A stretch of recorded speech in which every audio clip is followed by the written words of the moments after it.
कैसे हैं आप? आशा है आप बहुत अच्छे होंगे। चलिए, समय की बर्बादी न करते हुए अच्छे विचारों के साथ, अच्छे अध्याय के साथ हम शुरुआत करते हैं। आपका जो पाठ है आज का वह है चरित्र प्रसंग। क्या है बच्चों? चरित्र प्रसंग। ये लेख है एक, है ना, जो लिखा गया है। किसके बारे में लिखा गया है ये आपको मैं बताने वाला हूँ। राजेंद्र प्रसाद और गोपाल कृष्ण गोखले जी के लिए लिखा गया है। हम बढ़ते हैं, पहले हम अभ्यास ज्ञान पढ़ेंगे और उसके साथ साथ उसको पूरा करेंगे।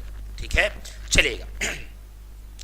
यहाँ पर जो आप देख रहे हैं प्रस्तुत पाठ डॉक्टर राजेंद्र प्रसाद। अब ये डॉक्टर राजेंद्र प्रसाद कौन थे? ये हमारे देश के पहले राष्ट्रपति रहे हैं और भारत रत्न से सम्मानित भी हुए। तो हमारे देश की एक ऐसी धरोहर रही है जिन्हें पूरा विश्व जानता है। आज हम इनके बारे में पढ़ेंगे कि इनका व्यवहार कैसा था, क्यों इन्हें अच्छा बताया गया और ये कहाँ के रहने वाले थे।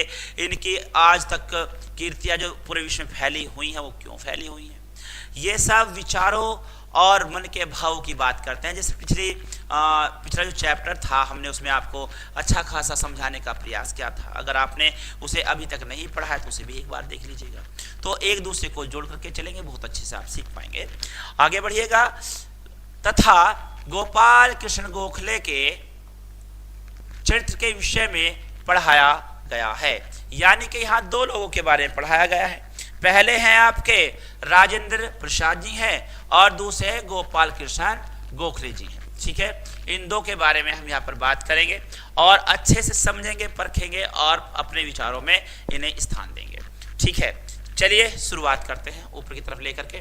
परोपकार, यानी कि कैसे कैसे परोपकार या परोपकारी किसे कहा जाता है? जो दूसरे लोगों की सेवा करते हैं, अपना तन मन धन लगा देते हैं, वह लोग परोपकारी कहलाते हैं। अब यह बात आती है परोपकार की, तो यहाँ पर यह बताया जाएगा आपको कि डॉक्टर राजेंद्र प्रसाद जी ने कैसे कैसे परोपकार किया। उसकी एक घटना का वर्णन आपको यहाँ पर मिलेगा। आप उसे देखेंगे, समझेंगे और परखेंगे। ठीक है, डॉक्टर राजेंद्र प्रसाद स्वतंत्र भारत के प्रथम राष्ट्रपति थे। देखिएगा, ये हमारे देश के प्रथम राष्ट्रपति रहे हैं। जब भारत हमारा देश आजाद हुआ तो प्रथम राष्ट्रपति कौन था? डॉक्टर राजेंद्र प्रसाद जी रहे थे और यह बिहार के रहने वाले थे। ठीक है, वे अत्यंत सरल हृदय तथा विनम्र स्वभाव के थे। यानी कि अत्यंत सरल, बहुत ही सरल हृदय था।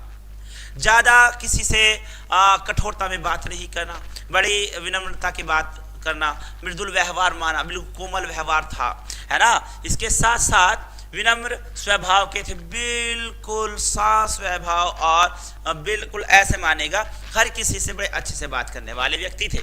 ठीक है, उनके विचार, व्यवहार तथा वेशभूषा में भारतीयता के दर्शन होते थे। अब देखिएगा, उनका जो व्यवहार है यानी कि जो भाषा शैली है, व्यवहार उनका जो सभ्यता की बात करेंगे, संस्कृति की बात करेंगे, यानी कि हमारे बीच में जब हम किसी से बात करते हैं तो हमारी भाषा से, हमारे रहन सहन से, ढंग से, खान पीन से पता चल जाता है कि हम कहाँ के रहने वाले हैं। अगर हम विदेश में जाएंगे तो कहा जाएगा कि ये भारतीय हैं, और अगर हम भारत में भी रहते हैं, अपने इंडिया में भी रहते हैं, अपने देश में भी रहते हैं, तो आप चलिएगा जम्मू कश्मीर से कन्याकुमारी तक चलिएगा, आप अरुणाचल प्रदेश से गुजरात तक चलिएगा, तो आप क्या पाएंगे? तो आपको खान पीन से या रहन सहन से या आपके पहनावे से ये पता चल जाएगा कि आप जो है कहाँ के रहने वाले हैं। तो यहाँ पर यही बात दर्शाई गई है। व्यवहार तथा वेशभूषा में भारतीयता के दर्शन होते थे। जो भी उनसे एक बार मिल लेता, उनके व्यक्तित्व की छाप उसका मन मोह लेती थी। जनसेवा की भावना तो उनमें कूट कूट कर भरी थी। अब देखिएगा, पहले हमारे राष्ट्रपति रहे और उनके अंदर कैसा व्यवहार रहा, एकदम मृदुल व्यवहार के व्यक्ति, विनम्र व्यवहार के व्यक्ति, और उनके अंदर जो है कितनी अच्छी शालीनता भरी हुई थी कि वे हर किसी के सामने ऐसा व्यवहार करते थे कि ना तो ये बताते मैं कितना बड़ा व्यक्ति हूं और ना ही ये बताते थे मैं कितना छोटा व्यक्ति हूं। अब ये बात सोचने वाली है कि अगर इतने बड़े पद पर रहने वाले एक राष्ट्रपति है ना, जो हमारे देश के राष्ट्रपति रहे हैं, वो इतना अच्छा व्यवहार रखते हैं, तो हम उनके सामने कुछ भी नहीं है, तो हमें भी कैसा हो जाना चाहिए। आगे बढ़ेंगे। एक दिन डॉक्टर राजेंद्र प्रसाद दरभंगा से रेलगाड़ी द्वारा पटना आ रहे थे। बात देखिएगा, समझने आने वाली है कि एक बार जिस बात को मैं कह रहा हूं कि यहां पर उनके परोपकार की बात की जाएगी, उनके बारे में यह बताया जाएगा कि वो क्या करने, मतलब उन्होंने ऐसा क्या किया, इस घटना में ऐसा क्या परोपकार किया। तो देखिएगा, हम कहते हैं कि मैं बहुत अच्छा व्यक्ति हूं, मैं बहुत अच्छे काम करता हूं, मेरे पापा इतने अच्छे व्यक्ति हैं, वो बहुत अच्छा काम करते हैं, दादा पापा चाचा नाना, बहुत सारी हम बातें करते हैं, सबके अलग अलग बातें करते हैं, लेकिन हमें उनकी घटनाओं के बारे में पता होना चाहिए। कोई भी पूछ लेता है कि अच्छा बताओ आपके पापा अगर अच्छे हैं तो वो कैसे अच्छे हैं, तो आप क्या कहोगे? ये तो नहीं कहोगे बस अच्छे हैं। कैसे अच्छे हैं? मैं कह रहा हूं अच्छे हैं, तो ये बात कोई बात नहीं होती। ये बात सच्ची है कि आपने जो कहा वो सत्य है, क्योंकि अपने पापा को आप गलत नहीं बताएंगे, लेकिन पापा के बारे में कुछ बातें ऐसी पता होनी चाहिए जो दूसरों को बताई जा सके और उन्हें भी गर्व महसूस हो कि क्या बात है, मैं आज किससे मिला था, उनके पापा ऐसे हैं। तो बेटा इस बात को भी समझना जरूर आप, ठीक है। तो किस तरह से हमें उनकी बातों को भी याद रखना है। ठीक वैसा ही यहाँ पर डॉक्टर राजेंद्र प्रसाद जी के बारे में भी एक घटना का वर्णन किया गया है। आगे बढ़ेंगे। तभी सोनपुर स्टेशन आया और गाड़ी रुक गई। देखेगा, ये सोनपुर स्टेशन आ गया और गाड़ी रुक गई। वो जा कहाँ रहे थे? दरभंगा से पटना की तरफ जा रहे थे। दरभंगा कहाँ पड़ता है आपका? बिहार में है। पटना क्या है? राजधानी है बिहार की। दोनों के बीच में क्या पड़ता है? सोनपुर स्टेशन पड़ता है। अब दोनों के बीच में जो सोनपुर स्टेशन पड़ता है, ठीक है, और गाड़ी वहां पर रुक जाती है, उस समय स्टेशन पर छपरा की ओर से एक गाड़ी आई। देखिएगा कितनी मजे की बात है। एक गाड़ी चलती है दरभंगा से पटना जा रही थी, रास्ते में सोनपुर स्टेशन पड़ा। आप पिक्चर बना के चलिएगा, सोचिएगा क्या ऐसा हो रहा होगा, तो कितना अच्छा आपको लगने वाला है। मैंने फिर दोबारा से मैं आपको बताता हूं। दरभंगा से एक गाड़ी चलती है, कहाँ आती है? पटना की तरफ आ रही है, बीच में सोनपुर स्टेशन पड़ता है, गाड़ी वहां पर रुक गई है। अब दूसरी जो गाड़ी है, एक तो इधर से जिसकी हम बात कर रहे हैं, अब दूसरी गाड़ी छपरा की तरफ से आ रही है ना। समय छपरा की ओर से एक गाड़ी आई जो खचाखच भरी हुई थी। अब जो छपरा की ओर से आकर के सोनपुर स्टेशन पर रुकी, वो खचाखच भरी हुई थी, धक्कम धक्का हो रही थी, उसमें घिच पिच कर लोग खड़े थे, एक दूसरे को सही से देख भी नहीं पा रहे थे, और अगर किसी को उतर के जाना हो तो उतर भी नहीं पा रहे थे, अगर किसी को किसी चीज की आवश्यकता है उसको वो पूरी नहीं कर पा रहे थे। कुछ इस तरह का वर्णन आपको इसमें मिल रहा है, ठीक है। लोग घुसने के लिए एक दूसरे को धक्का दे रहे थे, और भरी तो हुई है ही, पहले से फुल्लम फुल है ना, कहते हैं भाई फुल्लम फुल है, यानी कि बिल्कुल फुल भरी हुई है ना, खचाखच भरी हुई है। फिर भी लोगों को जाना है, तो उसमें धक्का मुक्की हो रही है कि मुझे भी जाना है, मुझे भी जाना है, और मुझे भी जाना है। सोचिएगा अगर आपको जाना होता तो आप भी कैसा महसूस करते। ठीक, आगे बढ़ते हैं। इसके बाद में जून का महीना था। कौन सा महीना था? जून का महीना था। आपको पता है कि हमारे देश में जून के महीने में कितनी गर्मी होती है। जून के महीने में सूर्य पृथ्वी के एकदम ठीक ऊपर होता है, जो सीधी किरणें आपको देता है, और गर्मी एकदम विकराल रूप ले लेती है, और आप इस मौसम को अच्छा खासा जानते हैं। इसी कारण भारतवर्ष में या भारत देश में जून के महीने में आपको गर्मी के समय में छुट्टी दी जाती है मित्रों, ठीक है। आगे बढ़ेंगे। सूरज आग उगल रहा था। जून का महीना है, सूरज आग उगलेगा ही। मैंने अभी आपको बताया कौन कौन से महीने में आग उगलता है। देखेगा, मई, जून, जुलाई, अगस्त और सितंबर आते आते धीरे धीरे कम होना शुरू हो जाता है। ये 4 से 5 महीने ऐसे होते हैं कि सूर्य बाबा, यानी कि जो सूर्य बाबा हैं हमारे, या सूर्य भगवान है हमारे, देव हैं हमारे, वो अच्छा खासा अपना प्रभाव दिखाते हैं कि भाई मेरी तपन को भी सहना सीख लीजिएगा। तो आगे बढ़ेंगे। भीषण गर्मी के कारण लोग व्याकुल होकर पानी चिल्ला रहे थे। अब देखिएगा, गर्मी का मौसम है और ट्रेन खचाखच भरी हुई है, अब गर्मी भी लग रही है लोगों को। अब ऐसी गर्मी में प्यास लग रही हो तो लोग कैसा महसूस कर रहे होंगे। बड़ा ये एक विषय है, सुंदर वर्णन किया गया है उस समय का कि वहां पर कैसा कैसा हो रहा होगा। सुन करके आप भी अलग अलग सोच रहे होंगे कि यार अगर मैं वहां होता तो ये कैसा होता। सोचिएगा इस बात को, आगे बढ़िएगा। तो अब उन्होंने देखा पानी पानी चिल्ला रहे थे, परंतु पानी पीने के लिए गाड़ी से उतरना असंभव था। बात शुरू में कही थी मैंने कि गाड़ी से उतरना असंभव था, उतर ही नहीं सकते थे, कोई संभावना ही नहीं बनती थी। खचाखच भरी हुई है, धक्कम धक्का हो रही है, धक्का मुक्की में कौन किसी को देख तो पा नहीं रहे हैं, कौन कहाँ खड़ा है, तो पानी पीने कैसे जाएं। अब सब पानी पानी चिल्ला रहे हैं, त्राही त्राही मची पड़ी है। अब इधर गाड़ी भी वहां 10 मिनट रुकनी थी। अब देखेगा, ऐसी बात नहीं कि गाड़ी रुकेगी नहीं, तो गाड़ी भी वहां 10 मिनट रुकनी थी। अब गाड़ी वहां 10 मिनट रुकने के लिए आई है आपका स्टेशन, पानी पिलाने के लिए कोई प्रबंध न था। उस समय पानी पिलाने के लिए कोई प्रबंध नहीं था, वहां पर कोई व्यवस्था नहीं की गई थी कि गर्मी का मौसम है, पानी पिलाने की व्यवस्था की जाए। आगे बढ़ते हैं। दूसरी गाड़ी में राजेंद्र बाबू बैठे थे। देखिए हमारे देश के प्रथम राष्ट्रपति साहेब उसमें दूसरी गाड़ी में बैठे हैं। ये किस गाड़ी का वर्णन हो रहा था? छपरा गाड़ी का, जो आई है छपरा की तरफ से आई है, सोनपुर स्टेशन पर रुकी है और खचाखच भरी हुई है। ये सब उसका हाल था। लेकिन अभी जो हमारे डॉक्टर राजेंद्र प्रसाद जी बैठे हुए हैं, वो किस गाड़ी में बैठे हुए हैं? वो दरभंगा से पटना आने वाली गाड़ी में बैठे हुए। अब वो देख रहे हैं कि यहाँ क्या हो रहा है। अब राजेंद्र बाबू बैठे थे, लोगों की व्याकुलता देखकर उनका हृदय पसीज उठा। भावनात्मक रिलेशन देखिएगा, देश के राष्ट्रपति हमारे इतने बड़े असीम पद पर होने के बाद भी उन्हें यह देख करके बड़ा अजीब लग रहा था, उनका मन व्याकुल हो उठा कि सब पानी पानी के लिए शोर मचा रहे हैं, पानी की मांग कर रहे हैं, लेकिन पानी वहां पर है नहीं। तो वह इस बात को देख रहे थे तो हृदय पसीज उठा। हृदय पसीज उठने का मतलब उनका मन भर आया कि पानी की व्यवस्था होनी चाहिए। इसी के साथ वे गाड़ी से उतरे और स्वयं नल से लोटा भरकर गाड़ी में बैठे यात्रियों को दौड़ दौड़ कर पानी पिलाने लगे। अपनी गाड़ी छोड़ दी, अपनी गाड़ी से उतरे और गाड़ी से उतरे क्योंकि उनकी ट्रेन खड़ी हुई थी वहां पर, वो अपनी गाड़ी से उतरे, लोटा लिया, नल से पानी भाग भाग कर पिलाना लोगों को शुरू कर दिया। अब एक आदमी कितना पिला सकता, लेकिन जितना उनसे हो सका उतना उन्होंने वहां पर किया। 10 मिनट के उस बीच के सफर में जब गाड़ी चल नहीं रही थी, सब वहां पर रुके होते। लेकिन मैं कौन से सफर की बात कर रहा हूं?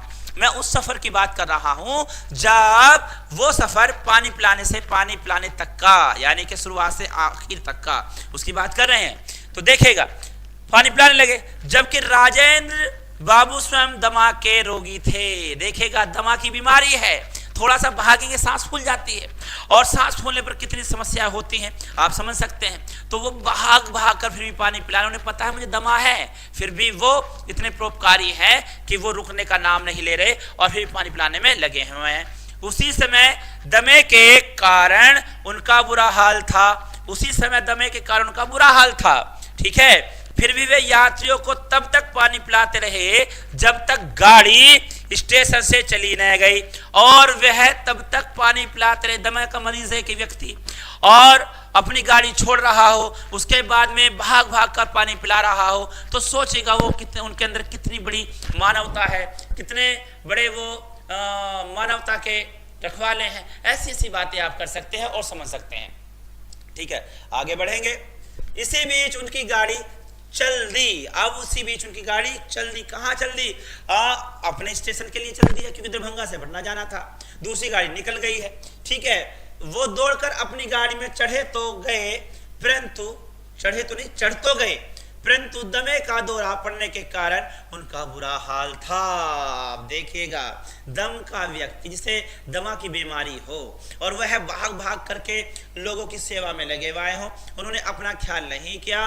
गाड़ी छपरा वाली जा चुकी है, अब जो डॉक्टर राजेंद्र प्रसाद जी के वो भी चलने लगी, तो उन्होंने भाग करके गाड़ी तो पकड़ ली, लेकिन उन्हें दमा का दौरा पड़ा, बहुत जोर से दौरा पड़ा, ठीक है। बुरा और उनका बुरा हाल हो गया। देखो बच्चों, मैं आपसे जब कह रहा हूं देखो, अब यहाँ तो इन्होंने भी कह दिया कि देख लो, ठीक है ना, तो इसको देखिएगा। देखो बच्चों, देश के सर्वोच्च पद पर होने के बावजूद भी राजेंद्र प्रसाद में लेश मात्र भी घमंड न था, बिल्कुल भी घमंड नहीं था। लेश मात्र मतलब होता है बिल्कुल भी नहीं था घमंड, थोड़ा सा भी घमंड नहीं था, लेश मात्र भी घमंड न था। वे सभी से बहुत प्रेम करते थे, वे सभी से बहुत प्रेम करते थे, है ना। किसी से ऐसी भावना नहीं रखते कि मैं इसे प्रेम नहीं करता, ये मेरा नहीं है, किसी और का नहीं, अपना पराया वाली कोई बात नहीं थी उनके अंदर, ठीक है। सरलता और सज्जनता ही उनका सबसे बड़ा धन था। सरलता यानी कि सरल व्यवहार के व्यक्ति थे, सज्जन व्यवहार के व्यक्ति थे, जिससे मिलते थे अच्छी अच्छी बातें करते थे, अपने विचारों का आदान प्रदान उन दोनों के बीच में हुआ करता था। सीखने और सिखाने की प्रवृत्ति उनके अंदर थी, सभी के लिए मनोभाव हो जाया करते थे, मानवता के पुजारी थे। आगे बढ़ेंगे। डॉक्टर राजेंद्र प्रसाद हम सबके बीच नहीं हैं, परंतु वे हमें सिखा गए हैं कि हम चाहे कितने भी ऊंचे पद पर पहुंच जाएं, घमंड नहीं करना चाहिए। बच्चों सोच लीजिएगा, कितनी अच्छी बात उन्होंने कही है कि भैया आप कितने ही ऊंचे पद पर चले जाएं, लेकिन आपको बिल्कुल भी घमंड नहीं करना चाहिए। बात समझ में आ रही है? आगे बढ़ते हैं यहाँ पर। इसके बाद में यहाँ पर दूसरा आपको दिया जाता है कर्तव्य परायणता, कर्तव्य परायणता, ठीक है। यानी कर्तव्य करने वाला वह व्यक्ति जो कहीं पर किसी तरह की गलती ना करे, ठीक है, बस वो कर्तव्य पर ध्यान दे, है ना, उसे कर्तव्य ही उसका सर्वोपरि धर्म होता है। तो यहाँ पर दूसरा आपके सामने जो जा रहे हैं हम, वो किसके बारे में पढ़ेंगे? गोपाल कृष्ण गोखले जी के बारे में पढ़ेंगे, ठीक है। ये अब देखेगा, गोपाल कृष्ण गोखले को कौन नहीं जानता। उनका जन्म 9 मई 1866 को महाराष्ट्र के रत्नगिरी जिले के एक छोटे से गांव में हुआ था। देखिएगा कितनी पुरानी बातें हैं। 1866 में उनका जन्म हुआ। कहां पर? महाराष्ट्र में हुआ, रत्नागिरी जिले में हुआ, ठीक है। उनके पिता का नाम कृष्णराव गोखले और माता का नाम सत्यभामा था। देखिएगा, कृष्णराव उनके पिताजी का नाम था और सत्यभामा उनकी माताजी का नाम था, ठीक है। इसके बाद में वे हर प्राणी से प्रेम करने वाले, भारत की आज़ादी के लिए लड़ने वाले महान स्वतंत्रता सेनानी थे।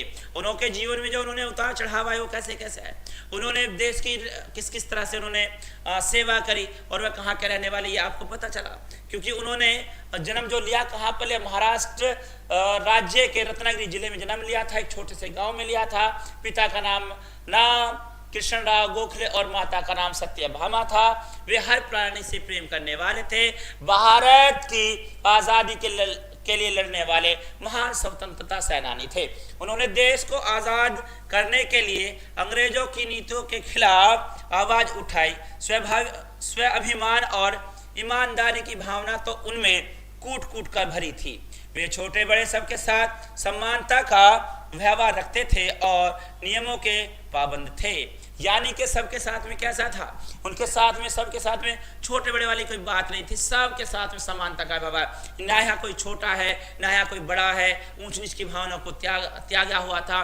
केवल और केवल बिल्कुल निष्ठा से और अपने कर्तव्य के साथ में लगे हुए थे, ठीक है। आगे बढ़ेंगे। एक बार जब गोखले छोटे थे तो उनके विद्यालय में एक समारोह आयोजित हुआ। अब ये उनके विद्यालय के घटना का वर्णन है। हमने कहा था शुरू में कि जब आप किसी को कहेंगे वो बहुत अच्छा है तो उनके बारे में ये पता होना चाहिए कि उन्होंने कैसे कैसे अच्छे अच्छे कार्य किए हैं। तो यही वाली बात यहाँ पर आती है। एक बार जब गोपाल छोटे थे तो उनके विद्यालय में एक समारोह आयोजित हुआ। समारोह में मुख्य अतिथि थे महादेव गोविंद रनाडे। कौन थे? महादेव गोविंद रनाडे थे। कार्यक्रम के अनुसार समारोह में भाग लेने के लिए सभी अतिथियों को निमंत्रण पत्र भेजा गया। अब देखिएगा, जिसको वहां पर बुलाया गया उनको निमंत्रण पत्र भेज दिया गया था, ठीक है।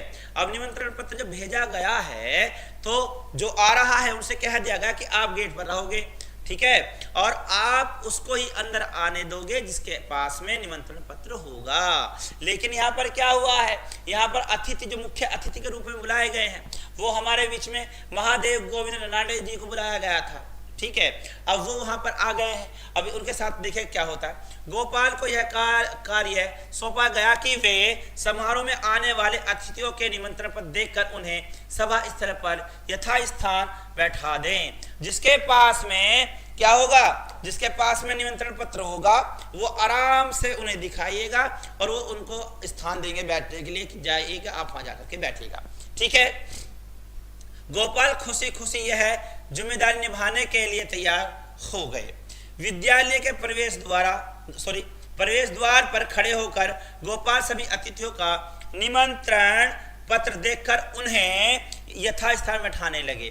तभी वहां मुख्य अतिथि रनाडे पहुंच गए।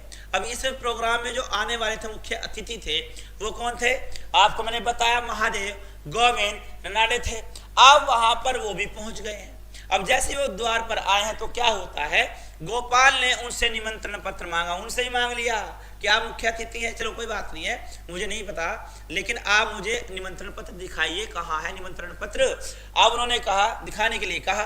रनाडे बोले, बेटा मेरे पास निमंत्रण पत्र नहीं है, मेरे पास निमंत्रण पत्र नहीं है। अब ये तो बात अलग हो जाती है। उनसे कहा गया है कि जो व्यक्ति या जो अतिथि, आने वाला व्यक्ति आपको निमंत्रण पत्र दिखाएगा, आप उसी को अंदर आने देंगे, आप किसी को भी अंदर ऐसे नहीं आने देंगे। ठीक है, अब देखिएगा, आगे बढ़ेंगे। गोपाल निमंत्रणा पूर्वक बोले, क्षमा कीजिए, फिर तो आप अंदर प्रवेश नहीं कर सकते। यहाँ पर उन्होंने कहा, नम्रता पूर्वक कहा कि भाई फिर तो आप अंदर नहीं आ सकते, अगर आपके पास में पत्र नहीं है तो मैं आपको अंदर जाने की अनुमति नहीं दे सकता, मैं आपको अंदर नहीं ले सकता, आपके पास में पहले निमंत्रण पत्र होना चाहिए। ठीक है, रनाडे ने कहा, बेटा मैं इस समारोह का मुख्य अतिथि हूँ। अब देखो, जिस समारोह में मुख्य अतिथि बनाया गया हो, उनके पास में निमंत्रण पत्र न हो और उनको कहा जाएगा आप अंदर नहीं आ सकते, तो वो समारोह होगा कैसे। लेकिन उन्होंने उसकी परवाह नहीं की, उन्होंने कहा नहीं, आप मुझे दिखाइएगा या मंगाइएगा तब आप अंदर जाएंगे, अगर आपके पास ये नहीं है तो आप अंदर नहीं जा सकते। ठीक है, और किसी कारणवश निमंत्रण पत्र लाना भूल गया हूँ, मैं जल्दी में था या मैं कहीं और बाहर से आया, मेरे पास में इस समय निमंत्रण पत्र नहीं था और मैं इस कारण से वहां पर भूल गया हूं। ठीक है, गोपाल बोले, मान्यवर आप कोई भी हो, परंतु मेरा यह कर्तव्य है कि जिनके पास निमंत्रण पत्र न हो उसे अंदर न आने दूं। मुझे पहले ही बताया गया है, समझाया गया है कि जिसके पास में निमंत्रण पत्र नहीं होगा उसे अंदर नहीं जाने दिया जाएगा। आप चाहे जो भी हो, मैं नहीं मानता इस बात को, आपसे बस मेरा निवेदन ये है, निमंत्रण पत्र ले आइए और अंदर आप इसमें एंट्री कर जाएंगे, आपको बुला लिया जाएगा। रनाडे बालक गोपाल की कर्तव्य प्राणता देखकर बहुत प्रसन्न हुए। आप देखिएगा दोस्तों, कितने प्रसन्न हुए हैं वो, बहुत ज्यादा प्रसन्न हो गए कि यार ये बच्चा तो बड़ा अच्छा है, काम को बड़ी ईमानदारी और निष्ठा से कर रहा है। ठीक है, बहुत प्रसन्न हुए।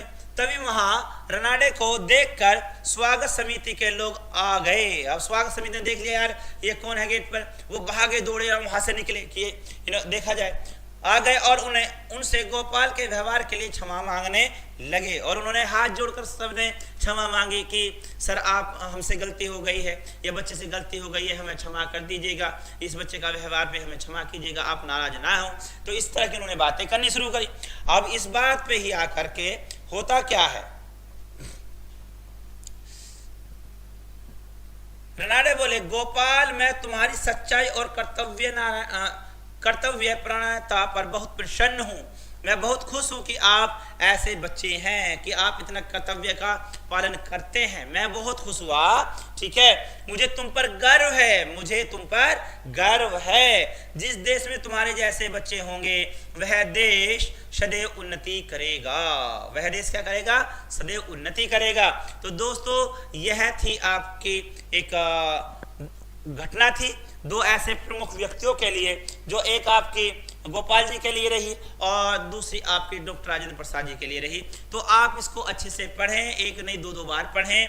और इतनी बड़ी बड़ी महान विभूतियों से आज हमारा परिचय हुआ, तो इनको अपने मन में उतारें, हमें इनके जैसा बनना चाहिए या इनके जैसा करना चाहिए। ठीक है, तो इससे आपको सीखना बहुत जरूरी हो जाता है। ठीक है, मैं हमेशा क्लास में बताता हूं कि आपको शब्द अर्थ का पता जरूर होना चाहिए, मैं आपको शब्द अर्थ कराता हूं। ठीक है, स्वतंत्र का मतलब होता है आजाद, फ्री हो जाना। क्या होना? आजाद हो जाना। व्याकुल माने होता है बेचैन हो जाना। ठीक है, स्वाभिमान माने आत्मसम्मान करना। उन्नति माने तरक्की करना होता है। क्या होता है? तरक्की करना दोस्तों। ठीक है, विनम्र माने होता है विनती और विनीत और सुशील होता है। सदैव हमेशा होता है। कर्तव्य परायणता, कर्तव्य करने में पक्का होने वाला व्यक्ति, सर्वो सबसे ऊंचे पद पर रहने वाला, व्यक्तित्व व्यक्ति की विशेषता या गुण को दर्शाने वाला या बताने वाला, असंभव यानी कि जो संभव न हो सके। इसके बाद में आपका आता है गर्व, अच्छे कार्य पर क्या गया अभिमान, और लेश मात्र होता है बिल्कुल भी नहीं, यानी कि लेश मात्र बिल्कुल भी नहीं होता है। तो दोस्तों ये आपका आज का अध्याय रहा, इसको आप अच्छे से करेंगे, पढ़ेंगे, आपको बहुत तरक्की करनी है, मेहनत करनी है, अपने आप को जीवन में बहुत ऊंचाइयों तक ले जाना है। इसी के साथ मैं अपनी वाणी को देता हूँ विराम। मिलते हैं अगली क्लास में, तब तक के लिए good day, good luck, goodbye, Jai Hind.